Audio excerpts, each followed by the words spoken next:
everyone, how are you guys? I really hope you all are doing well और आप अपनी आने वाले एग्जाम्स की तैयारी भी बहुत अच्छे से कर रहे हैं। तो आज हम लोग करने वाले हैं मुगल एम्पायर का पार्ट नंबर 2। जी हाँ, पार्ट नंबर 1 आप ऑलरेडी देख चुके हैं और अगर अब तक नहीं देखा है सो जस्ट गो टू कक्षा 360 यूट्यूब चैनल पे आप जा सकते हैं और वहां पे आपको पार्ट 1 मिल जाएगा। और आज की वीडियो में हम करने वाले हैं मुगल एम्पायर का पार्ट 2। तो इस वीडियो को लास्ट तक जरूर देखिएगा। सो गाइज, जैसे कि अभी हमने आपको बताया कि आज आप लोग करने वाले हैं मुगल एम्पायर का पार्ट 2 यानी मुगल साम्राज्य का पार्ट 2। और मैं आपको एक और बात बता दूं कि अगर आपने अभी तक पार्ट 1 नहीं देखा है तो सबसे पहले आप जाके हमने यूट्यूब पर प्लेलिस्ट भी बना दी है, तो आप वहां जाकर आप बहुत आराम से आप सबसे पहले तो पार्ट 1 देख सकते हैं, क्योंकि ये प्लेलिस्ट बहुत इंपॉर्टेंट साबित होगी। क्योंकि इस प्लेलिस्ट में आपको एक तो एंशिएंट हिस्ट्री जो है, ठीक है, आप वो कंप्लीट कर चुके हो। अब जो बात करते हैं मीडिएवल हिस्ट्री की, तो मीडिएवल हिस्ट्री के भी बिल्कुल आप एंडिंग की तरफ चल रहे हो, क्योंकि आप करने वाले हो मुगल एम्पायर। पार्ट 1 हो चुका है। और सबसे अच्छी चीज जो ये लगती है, आप ये समझ जाइए कि इतने 1 पॉइंटर्स में सारी डिटेल्स डाली हुई हैं कि आपको ना लर्न करने में भी बहुत ईजीनेस रहेगी, आपको कोई इशू नहीं आएगा। सो वीडियो से पहले अगर आपने अभी तक हमारे व्हाट्सएप चैनल को ज्वाइन नहीं किया है, सो गाइस सबसे पहले आप हमारे व्हाट्सएप चैनल को ज्वाइन कीजिए, क्योंकि उसी पे ही हम डेली टॉपिक वाइज क्वेश्चंस डालते हैं। आपको सारी की सारी क्विज फॉर्म में आपको मटेरियल अटेंड करते हैं, और आपको सेम मटेरियल अगर पीडीएफ फॉर्म में चाहिए होता है तो हम आपको टेलीग्राम चैनल पे डालते हैं। सेकेंडली, अगर आपका कोई डाउट है आप हमसे टेलीग्राम चैनल पर पूछ सकते हैं। तो डिस्कशन अगर कुछ भी है तो आप वहां कर सकते हैं। वहां कोई भी अनवांटेड लाइक स्पैम मैसेजेस नहीं होते, क्योंकि हम लोग खुद उसको सुपरवाइज करते हैं। इन केस आपका कोई डाउट भी है तो we don't rely on other students to solve that for you. हम लोग खुद आपको सॉल्व करके क्वेश्चन देते हैं। And the third thing is हमारी वेबसाइट, आप उस पर भी जाकर mocks live test quizzes attempt कर सकते हैं। और साथ में अगर आपने अभी तक भी हमारे यूट्यूब चैनल को सब्सक्राइब नहीं किया है, then guys make sure to subscribe our YouTube channel so that आपके पास ऐसी वीडियोज और ज्यादा आती रहें। चलिए, तो सबसे पहले हम अकबर का सब कुछ कर चुके हैं, राइट। तो अब हम बात करते हैं अकबर के 9 रत्न कौन कौन से हैं, अकबर के नवरत्न कौन कौन से हैं। तो सबसे पहले अगर मैं बात करूं अबुल फैजल की, तो अबुल फैजल कौन है? वो उन्होंने लिखी अकबरनामा और आईने अकबरी के ऑथर हैं। तो यहाँ से आपको ये 2 बुक्स पता लग गई विच आर क्वाइट इंपॉर्टेंट। इनके ऊपर क्वेश्चन आता है किसने लिखी। तो अकबरनामा और आईने अकबरी लिखी है अबुल फैजल ने। ये कोर्ट के हिस्टोरियन थे, यानी ये दरबार के इतिहासकार थे, और अकबर के सलाहकार थे, एडवाइजर थे। दूसरा, ये 2 भाई थे एक्चुअली। कौन कौन से 2 भाई थे? एक तो फैजल और एक फैजी, फैजल एंड फैजी।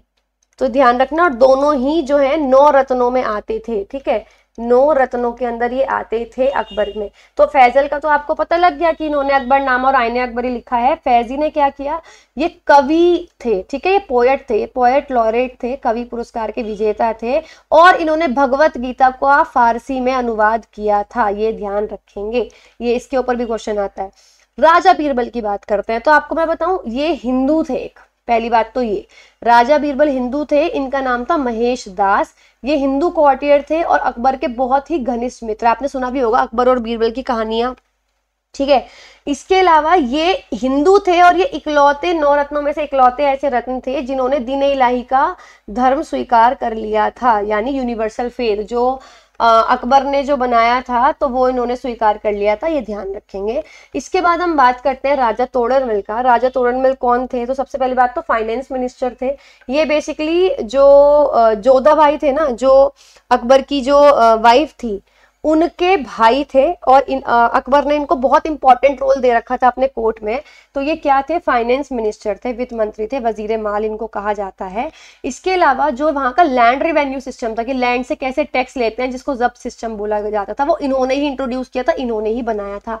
राजा मानसिंह थे भतीजे, इनके भाई के पुत्र थे, दूसरे भाई के पुत्र थे जोधा भाई के। तो आप कह सकते हो अकबर के भी भतीजे लगे। तो इन्होंने इनको राजपूत जनरल बना रखा था, राजपूत सेनापति बना रखा था अपनी सेना का। और आपको एक और बात बताती हूँ उस टाइम पे कैसा चलता था। सो बेसिकली मान लो अकबर की लड़ाई हुई किसी हिंदू राजा से, तो अब अकबर को क्या करना है? अकबर ने खुद नहीं लड़ना, अकबर क्या करेगा? अपने हिंदू सेनापति को आगे कर देगा। तो कहीं ना कहीं हिंदुओं को बीच में आपस में ऐसे लड़ाया। इसी के साथ जैसे महाराणा प्रताप, ठीक है, कितने बड़े मतलब हस्ती हैं ये अपने आप में।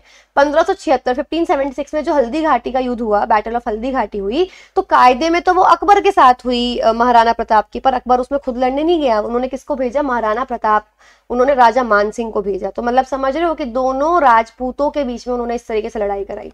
फिर बात करते हैं तानसेन की। तो तानसेन का आपको मैं बता दूं, म्यूजिशियन थे, संगीतकार थे, और आप ये समझो इन्होंने ना 2 राग के लिए काफी फेमस हुए हैं। वैसे इन्होंने बहुत सारे रागों की खोज की है, पर 2 राग, एक तो राग दीपक और राग मेघ मल्हार। राग दीपक से ये कहा जाता है इन्होंने दीपक जलाए हैं, संगीत से ही दीपक जल उठते थे। और राग मेघ मल्हार से इन्होंने बारिश करवाई है, ठीक है, रेन करवाई है। तो इतनी ज्यादा इसकी फ्रीक्वेंसी होती थी कि बारिश हो जाती थी। ओरिजिनली नेम्ड रामतनु पांडे, हाँ ये भी ध्यान रखना, तानसेन भी हिंदू थे, रामतनु पांडे इनका नाम था, तान से याद रखना तनु, तो रामतनु पांडे। लेकिन बाद में इन्होंने अपना जो धर्म है वो इस्लाम में कन्वर्ट कर लिया था, तो ये भी आप ध्यान रखेंगे। इसके बाद बात करते हैं अब्दुल रहीम खाने खान। अगर आपको याद हो, बैरम खान, ठीक है, जो अकबर के रीजेंट थे, संरक्षक थे, उनकी वाइफ थी सलीमा बेगम, ठीक है, तो उनके बेटे थे अब्दुल रहीम खाने खाना, जिनको अकबर ने अपना नाम दे दिया था, खाने खाना की उपाधि दी थी। तो पोएट थे और नोबलमैन थे, और इनको दोहे के लिए जाना जाता है, इन्होंने काफी सारे दोहे लिखे हैं, रहीम के नाम से आपने सुना होगा। अब मुल्ला दो प्याजा कौन थे, ये बहुत ज्यादा विटी कोटियर थे, यानी आप कह सकते हो बहुत इंटेलिजेंट, बहुत ही ज्यादा वाइज थे। नेक्स्ट है फकीर अजीउद्दीन। फकीर अजीउद्दीन कौन है, आपके स्पिरिचुअल एडवाइसर, मतलब धार्मिक जो गुरु थे इनके, वो ये थे, सलाहकार थे, गुरु तो नहीं। और इन्होंने सेक्युलरिज्म को, धर्मनिरपेक्षता को बढ़ावा दिया काफी ज्यादा। अच्छा, अब ये 9 के 9 रत्न याद करने का तरीका क्या है, तकरब फैम, तकरब फैम, सिंपल। तानसेन, ए से आपका एक तो हो गया अब्दुल फैजी, ठीक है, अबुल फैजल सॉरी। उसके बाद हो गया आपका के से हो गया आपका, देखो अब आपको सारे लर्न करने हैं गाइस, ठीक है, तो किस तरीके से याद रखोगे सारे के सारे, इन सब, खाने खाना हो गया, ठीक है। उसके बाद ए से तो बहुत सारे हैं, फैजल, क्योंकि अबुल फैजल है, अब्दुल रहीम खाने खाना है, आर से भी हो सकता है वो, तो आप अपने हिसाब से। एम से हो गया मुल्ला दो प्याजा, एफ से हो गया फकीर अजीउद्दीन, ए से हो गया अब्दुल रहीम खाने खाना, बी से हो गया बीरबल, ठीक है, एम से हो गया मान सिंह। तो इस तरीके से आप याद कर सकते हो। इसी के अंदर, तकरब फैम के अंदर ही पूरा का पूरे आपके 9 रत्न जो हैं वो आपको देखने को मिलेंगे।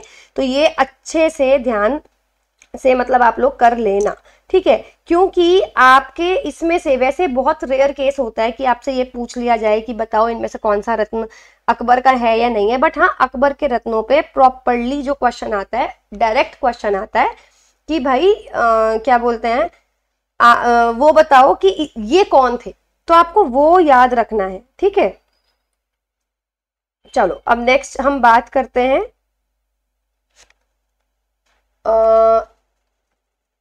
जहांगीर की। अब ये क्या है, जहांगीर जो है वो अकबर के पुत्र थे, 1605 में आए थे जब अकबर की मृत्यु हो गई थी पेचिश यानी डिजेंट्री से, और 1627 तक रहे थे। अब आप बात करोगे, चलो मैं आपको ये भी बता देती हूँ ये किस किस के हैं। तो टी स्टैंड्स फॉर तानसेन, ठीक है, ए स्टैंड्स फॉर अबुल फजल, के तोडलमल, क्योंकि ये थे कुंवर तोडलमल। ए अब्दुल रहीम खाने खाना,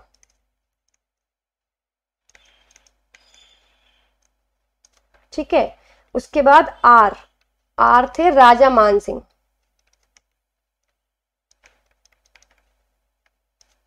ठीक है। फिर है ए अबुल फैजी, दोनों के नाम के आगे अबुल लिखा हुआ था, तो आप इस तरीके से याद कर सकते हो।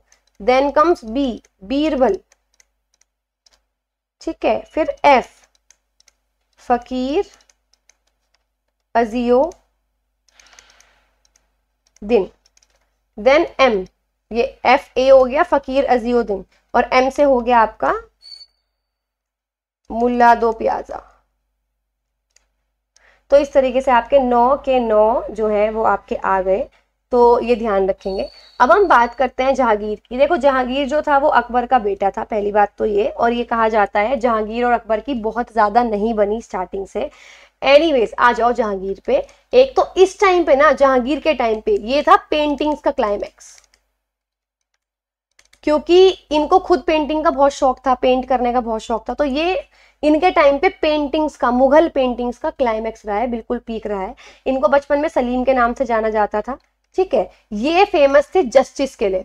इनफैक्ट आपको यह हैरानी होगी कि इन्होंने ना अपने कोर्ट में एक चेन लटका दी थी, जिसको बोला था चेन ऑफ जस्टिस। ये इंसाफ की चेन है, जिसको भी इंसाफ चाहिए आके इसको बजा दो, किसी भी टाइम बजाओ। उस टाइम पे कोर्ट लगती थी और इंसाफ हुआ जाता था साथ के साथ। तो ये जस्टिस की चेन है, पहली बात तो ये। सेकेंडली, इन्होंने जानवरों का जो जैसे स्लॉटर होता है ना, जैसे वध होता है, बेसिकली आप उनकी हत्या करते हो, बलि होती है, तो उसको संडे और थर्सडे को बैन कर दिया था। तंबाकू पर बैन कर दिया था।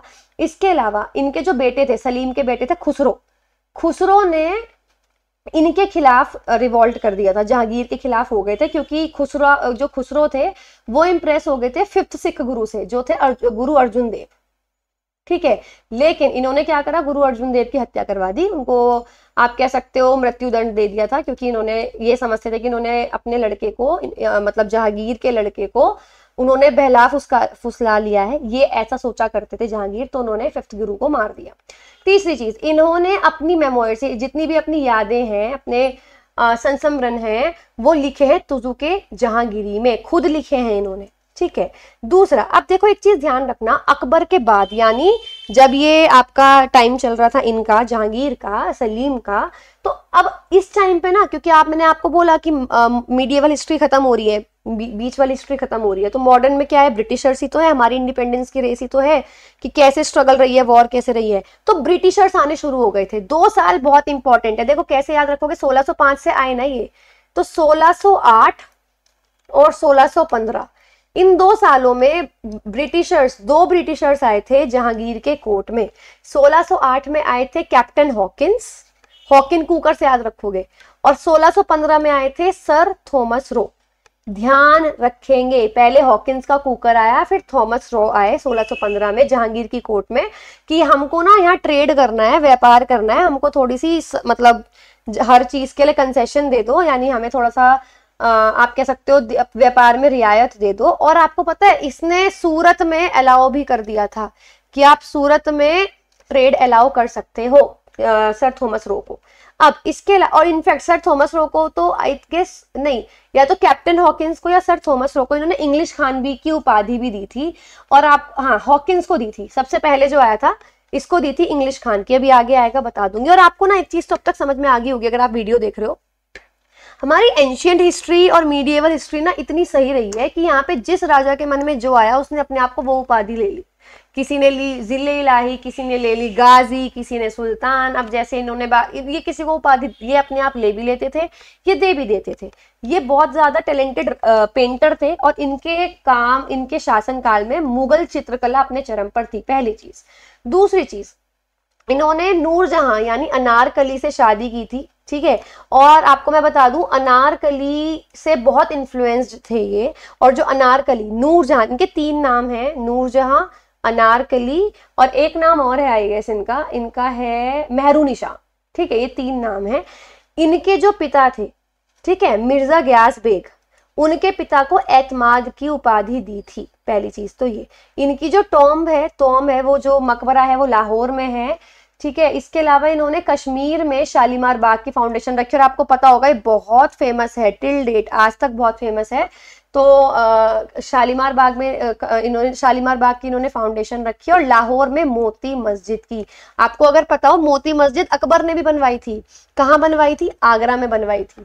इन्होंने मोती मस्जिद कहाँ बनवाई? लाहौर में। और आपको एक बात और बताऊं, ये जो मुगल एम्पायर है ना, अगर आपको ये प्रॉब्लम होगी कि किसने क्या याद रखना है, यहाँ पे ना दादा और पोता की बनती है। जैसे बाबर के काम से सब कुछ रिलेटेड मिलेगा, अकबर का काम, फिर अकबर का पोता है आपका शाहजहां, उनके काम में, क्योंकि उन्होंने भी ज्यादातर सारी चीजें आगरा में बनवाई हैं, अकबर ने भी ज्यादातर सारी चीजें आगरा में बनवाई थी, ठीक है। तो ये खैर लाहौर में इन्होंने बनवाई। दूसरी चीज, इन्होंने टोटल 3 बार शादी की, सबसे पहले मानलाई से, फिर जगत गोसाई को तो इन्होंने जोधा भाई का टाइटल भी दे दिया। और आपको पता है ये ना कई जगह मतलब आप कह सकते हो कि ये बोला गया है कि जोधा भाई किसकी पत्नी थी, अकबर की पत्नी थी या फिर जहांगीर की पत्नी थी।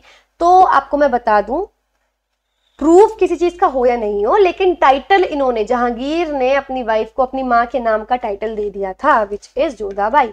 इसके अलावा सबसे लास्ट में मेहरुनिशा, नूरजहां या अनारकली, एक ही बात है, तीनों एक ही नाम है, उनसे शादी की थी।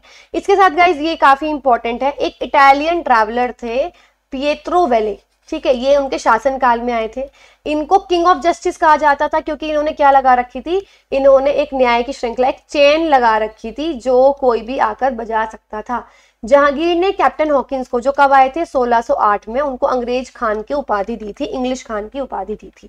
तो ये था गाइस सब कुछ शाहजहां के बारे, सॉरी जहांगीर के बारे में। बात करते हैं शाहजहां की, इनके बेटे की। इनका नाम था खुर्रम, बचपन का,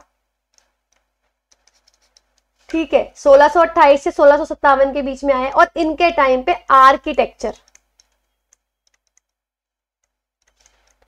आर्किटेक्चर जो है अपने चरम सीमा पर था, ये भी मैं आपको बता दूं। इतनी बिल्डिंग्स बनी है, इतने महल बने हैं, इतने फोर्ट बने हैं, इतनी चीजें बनी हैं। तो पहली बात तो शाहजहां का बचपन का नाम था खुर्रम, पहली चीज। आपने बचपन के नाम किन किन के सुने हैं? आपने सिर्फ 4 लोगों के सुने हैं कायदे में अगर देखा जाए तो।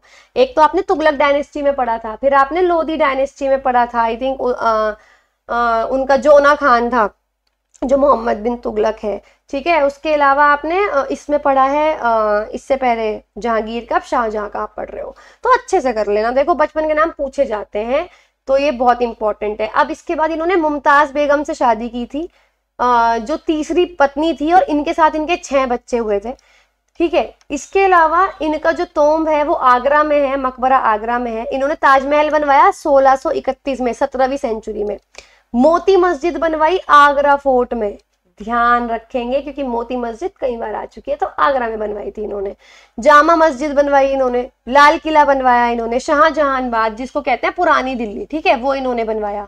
अब सबसे इंपॉर्टेंट, तख्ते खास जिसको मयूर सिंहासन भी बोलते हैं, यानी कि पीकॉक थ्रोन, जिसपे क्या लगा हुआ था, कोहिनूर का डायमंड, ठीक है, इसी पे लगा हुआ था कोहिनूर हीरा,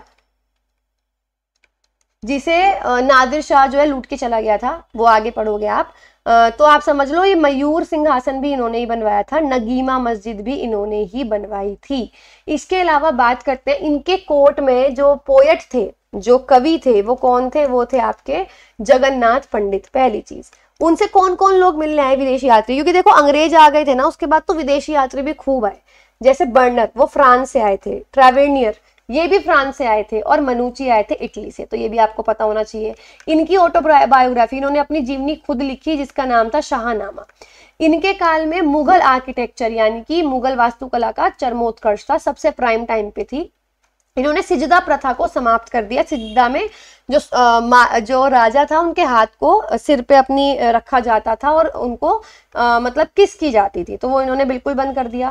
ताजमहल के आर्किटेक्ट कौन थे? वास्तुकार थे। और गाइज आपको पता है, जैसे ये बोला जाता है ना कि शाहजहां ने ताजमहल जिन्होंने बनाया सबके हाथ कटवा दिए थे, ये बिल्कुल गलत है।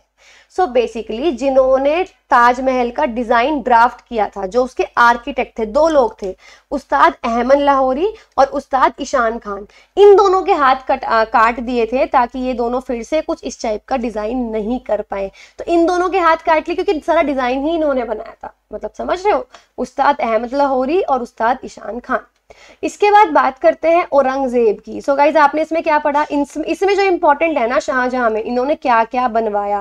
ताजमहल की डेट तो अच्छे से लर्न कर लेना, 1631 है या 17वीं शताब्दी, दोनों आए हैं, ठीक है, तो ये अच्छे से कर लेना, बहुत इंपॉर्टेंट है। अब हम बात करते हैं दूसरी इंपॉर्टेंट चीज की, विच इज औरंगजेब।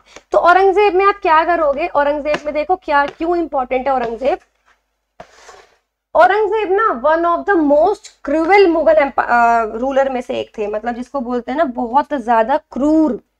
ये अब तक जैसे अकबर आपने देखा, जहांगीर देखा या शाहजहां देखा, काफी हद तक ना हिंदू धर्म को टॉलरेट कर रहे थे, मतलब वो दिखा रहे थे एटलीस्ट। औरंगजेब में बिल्कुल भी नहीं था। मतलब ये एक तो मुमताज महल का तीसरा लड़का था जिसने अपने सारे भाइयों को मार दिया था ताकि वो गद्दी पा सके, बल्कि इन्होंने अपना कोरोनेशन 2 बार किया था, ठीक है। इनके सबसे बड़े भाई थे दारा शिको, ये, बल्कि इन्होंने गीता को फारसी में कन्वर्ट किया था। इनको एक बार तो भगा दिया तब अपना वो किया, और एक बार इनको मार दिया तब भी अपना कोरोनेशन खुद से किया था कि मैं गद्दी पे बैठ रहा हूँ, ठीक है। राजाभिषेक जिसको बोलते हैं। इन्होंने टाइटल लिया था किस किस का, आलमगीर, जिंदा पीर और शाही दरवेश। इसके ऊपर क्वेश्चन आता है, इट इज इंपॉर्टेंट, ठीक है। जिंदा पीर हो गया, आलमगीर हो गया, शाही दरवेश। जिंदा पीर का मतलब है जिंदा भगवान, ठीक है, भगवान जो बिल्कुल आपके सामने है। इसके अलावा एंडेड नौरोज, जो पर्शियन फेस्टिवल इसने शुरू किया था बलबन ने, सबसे पहले जब आपने पढ़ा था स्लेव डायनेस्टी में, वो इन्होंने बंद कर दिया। जजिया दोबारा लगा दिया, अकबर ने खत्म कर दिया जजिया को, इन्होंने ये दोबारा लगा दिया। और तीर्थ यात्री पे जो कर लगता है उस पे भी दोबारा शुरू कर दिया, वो भी अकबर ने बंद किया था। बस हाँ, ये चीज इंपॉर्टेंट है कि हेम्प की जो खेती है, भांग की खेती, इन्होंने खत्म कर दी बिल्कुल। इन्होंने अपनी जो राज्याभिषेक है वो 2 बार किया था। इसके अलावा इन्होंने मोती मस्जिद बनवाई लाल किले में, इन्होंने दिल्ली में हर चीज करवाई है। नए मंदिर तो बने ही नहीं, बस हाँ इतना था कि पुराने मंदिर की मरम्मत हो सकती थी। इसने 1675 ईस्वी में जो 9वें सिख गुरु थे ना, गुरु तेग बहादुर, इनको मरवा दिया था, उनको अरेस्ट कर लिया था 9वें सिख गुरु को, ठीक है। तो 5वें सिख गुरु को किसने मरवाया था, जहांगीर ने, और 9वें को इन्होंने मरवा दिया था। इसके अलावा इन्होंने बीबी का मकबरा बनवाया है, ब्लैक ताजमहल जिसको बोला जाता है, महाराष्ट्र में। और बल्कि इनकी जो तोम्ब थी, जो इनका मकबरा था, वो औरंगाबाद में ही था, लेकिन अब वो चेंज कर दिया, संभाजी नगर में इनका बना दिया गया। इसके अलावा 9वें गुरु की तो बात हो गई, अब आ जाते हैं गुरु गोविंद सिंह। गुरु गोविंद सिंह ने औरंगजेब को बहुत सारे पत्र लिखे थे, और इन जो लेटर्स का जो पूरा कलेक्शन है उसको हम बोलते हैं जफरनामा, ठीक है। अब ये वीणा प्लेयर बहुत ही परफेक्ट वीणा वादक थे। इसके अलावा इनकी समाधि औरंगाबाद महाराष्ट्र में थी और बाद में संभाजी नगर में स्थानांतरित कर दी गई। इन्होंने शिवाजी से लड़ाई की, सिख लोगों से लड़ाई की, जाट लोगों से लड़ाई की और मराठास से भी लड़ाई की। तो आप देख रहे हो कि इनको कितना ज्यादा रिवॉल्ट का सामना करना पड़ा। और इसको जाना जाता है कि ये रूढ़िवादी इस्लामिक शासन ये करता था। और इनकी मृत्यु के बाद मुगल एम्पायर खत्म होता गया, क्योंकि कोई इतना इंपॉर्टेंट रूलर आया ही नहीं जो पावरफुल रूलर हो। सो गाइज, ये थी सारी डिटेल्स ऑल अबाउट औरंगजेब। और आपको मैं बता दूं, ये सारी अगर आपको बिल्कुल ब्रीफ में चाहिए ना कि कैसे हम इसका इतना सब लर्न करेंगे, सो डोंट वरी, इनको टेबल की फॉर्म में लर्न करो। जो पार्ट 3 आने वाला है उसमें मैंने सारी टेबल्स इंसर्ट कर रखी हैं, सो दैट आपको पता हो कि ब्रीफ में अगर आपको पढ़ना हो कि किसने किसकी उपाधि ली, किसने कौन सी बुक लिखी, किसके कोर्ट में क्या चीज इंपॉर्टेंट थी, तो वो सब कुछ आपको उसमें मिल जाएगा। सो गाइज, अगर आपको वीडियो पसंद हो सो मेक श्योर आप ये 3 चीजें तो एटलीस्ट कर लें। एक तो हमारा व्हाट्सएप चैनल ज्वाइन कर लें, link is in the description box, ठीक है। इसी के साथ आप हमारा टेलीग्राम चैनल ज्वाइन कर लें और हमारे यूट्यूब चैनल को सब्सक्राइब कर लें। सो गाइज, आज के लिए इतना ही, हम लोग मिलेंगे नेक्स्ट वीडियो में। Till then have a good day and good bye.